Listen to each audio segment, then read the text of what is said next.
Alright, this is Computer Science 305, Programming Languages, and today we'll be talking about the second part of Ruby. So, there are a few things we're going to cover. It should be hopefully quick and easy. The first thing that we'll look at will be more advanced method definition concepts. The next one will be, we'll go a little bit deeper into different types of expressions, including loops and control, and then an iteration, and then finally we'll focus on some I/O issues. So once we have that done, that should be the end of the second part Ruby, and you guys should be well on your way to having everything you need to possibly solve basic or most problems in Ruby. Alright, so let's start this out. Create a new file. We'll call this advan01. So basically we've covered the different ways we can define a method, right? We want to define a method if we, for recollection, it's just using the def keyword, and then we give it a name, for example, my new method, and then has an argument list, right? And the argument list can be in parentheses, doesn't have to be, so we say arg1, arg2, and arg3, right? So some method, put our code here, and then we use the end keyword. Similarly, if we want one without methods, we can say my other new method, no arguments, put our code, and then end the method. Now, alright, so that's the basics of how we would create one, right? So let's say we want to create another method. We'll just, apparently in my example I call this cool dude, so we'll just define a method cool. I'm from the 80s, so don't judge me. So if we want to do this, our arguments can also have default values, right? So assume that if the user does not provide a default a value, it will automatically assign one. So Coltrane and arg3 will be Roach. Alright, so we can define these as having three default values, and so we can then return the string arg1 followed by arg2 followed by arg3. Right, very simple, simplistic method to illustrate the point that we can use. We can have these default values, right?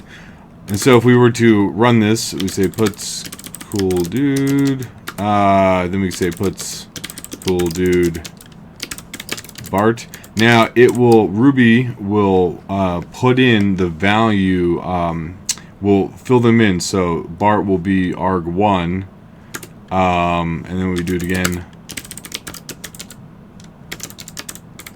Bart and Elwood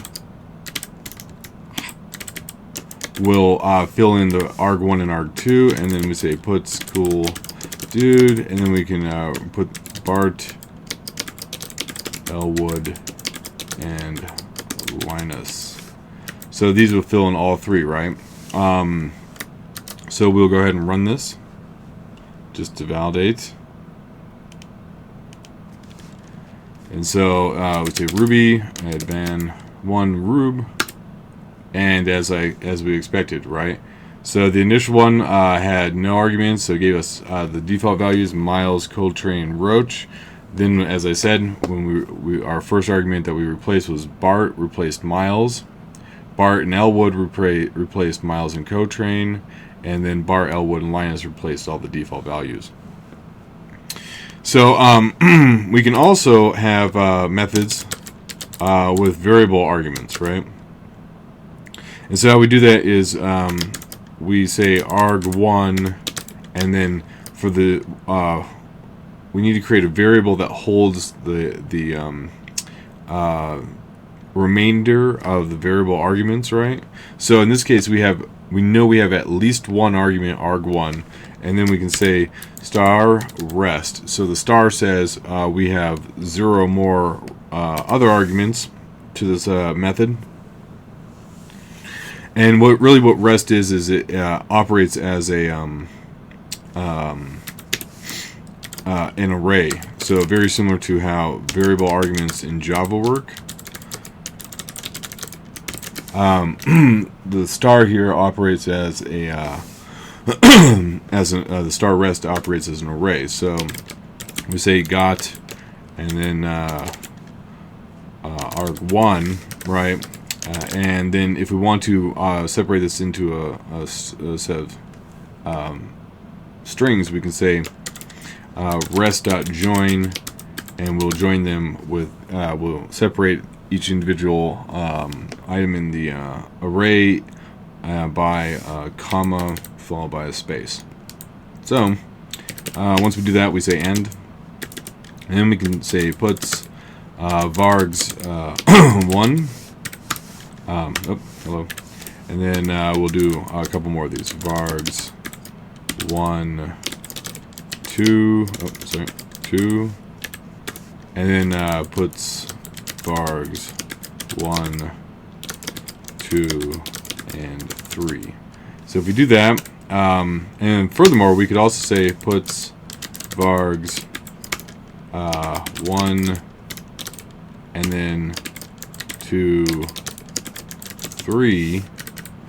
I believe all this will work. And we see that even with the array or with separate all the way out, they both work. So it works as expected. So that's the basic gist of those types of things. So then we also talked about using blocks, right? And so where we could use the yield keyword to yield to a given block. So if we say we'll call this advan02, and so this would be we're just going to recover, so just to verify we're going to utilize blocks. This would be one really simple method. So say we say def take block, and we give it a parameter p1. All right. So we can actually ask. So there's a another method we can call. So we can say if block given. What that does is it returns true if a block was provided, and so we can use that to actually control the logic here. So we say if block given, and if that's true, we will yield, and we will pass the parameter p1. Else, we just return p1. Okay, so if we do that, we say puts and then take block, no block, right? So this is just saying it should just print no block. Otherwise, we say puts take block, no block, and then we provide a block by giving it this or using the do end keyword series. We say s.sub, and we say no space. So we're using a regular expression here to find the word no followed by a space, and we replace that with the empty string. So we do this and we run it. What we will see is that, of course, the first one says no block, and then we just replace the no with nothing, and we get block for the second part.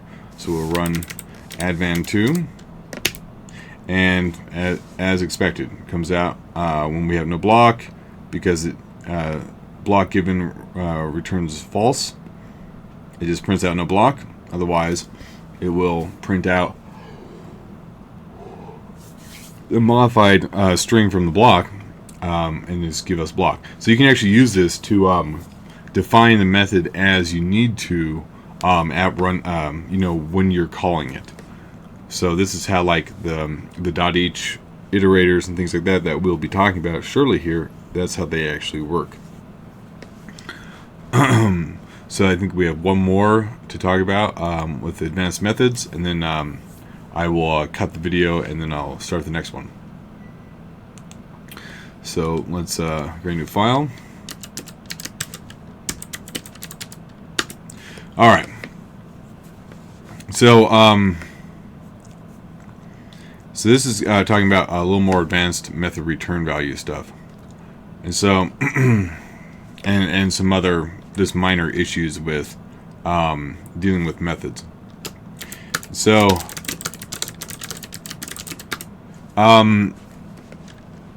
we all know that you can, so we can define a method, and we know we can call return and then say 1, right?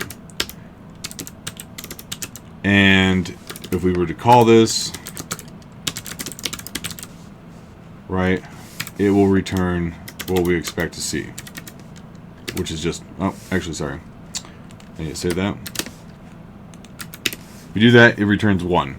And we know that we actually don't need to ever use the return keyword, because the last expression's evaluated value is what will be returned. So we can do that. And then we will get the same value as we did before, as we see.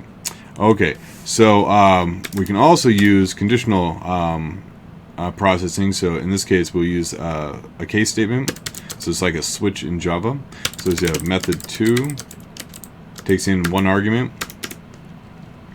So we excuse me.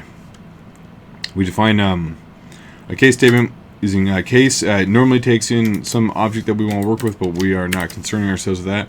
And then we define a whole bunch of different when statements. So when followed by a condition.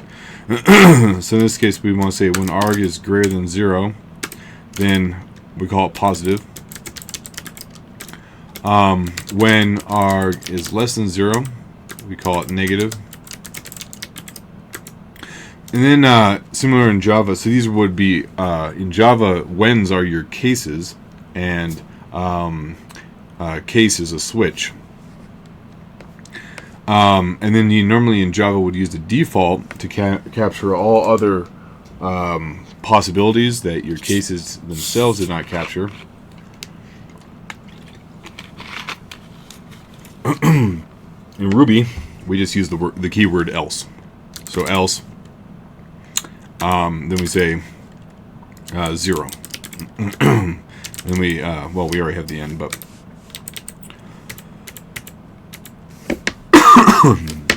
so we're going to do this, and we say puts method 2 23, puts method 2 -1, and puts method 2 0. We should see positive, negative, and 0, which is what we get. So that's pretty simplistic stuff. Now we can also define a method that returns more than one item. And so let's say we just want to go 0 through 100, or for 100 times. We're going to say do, and then we'll say num, and we're going to create the square of the number. Square equals num times num,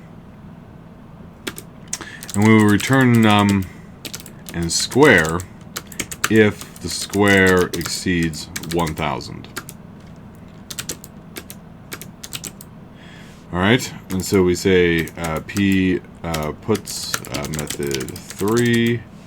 We go ahead and run this. So the square of something that's greater than 1000 is when the square is well, we'll just write find out. So we go ahead and we hit 1024, right? So that is the square of 32. So we do note that it returned 2 values, right? So I believe we can actually, if we really want to do this, we can create let's see if this works. I believe we can assign to 2 different things from one method. So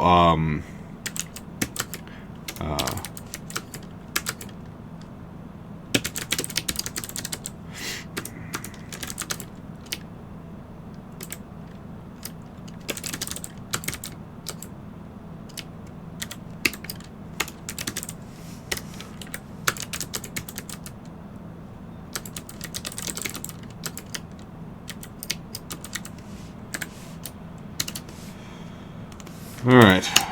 So as I told you, so we can utilize this to actually return more than one value at a time, but you need to use the return keyword in order to do this, as we did up here, right? So actually, you don't have to. I don't actually think you need to use the return keyword. Scratch that. The reason we're using return is to exit the loop. But we extracted the two values by assigning them. You can also assign to an array, but we did this in order to gain the two values, and then we printed them out. So you can actually do this. It's very slick. It's very similar to what Python also allows you to do this. Unfortunately, other languages like Java do not. So we can expand arrays inside of, so the last thing that we'll do is we'll do expanding arrays.